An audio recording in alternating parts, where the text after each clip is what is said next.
అమృత గడియల్లో update ఇద్దామంటే ఏమిరా కాకిగోల. ఓ పిల్లగా తాత నేను రా తాతని. తాత నువ్వేమిరా ఎప్పుడు వచ్చినావు? యాదికొచ్చిన వాళ్ళు గాని కొత్త పేరు కొత్త సినిమా మంచి హుషారవుతానులే. అదేం లేదు తాత, ఆయన న్యూస్ షాప్ ఉంది నాదంటనే. చెప్పు ఏమి ఇట్లా వచ్చినావు? ఆ పాట వింటావా? యాడ చూసినా నీ పాటనే, ఎప్పుడు లేనిది డాన్స్ మస్తుగా చేస్తున్నారు.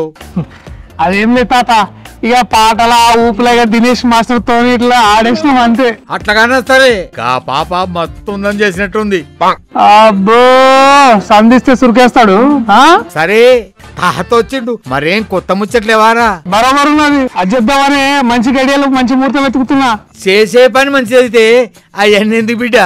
ఓహో గిరి ముచ్చళ్ళకేం తక్కువ లేదు, రాబోయని మంచి రోజులే.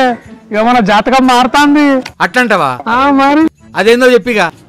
పుష్యమి నక్షత్రం గురువారం అనగా నవంబర్ 21వ తారీఖు ఉదయం 11 గంటల 12 నిమిషాలకి సారన్నపాణి జాతకం టీజర్ మీ ముందుకి.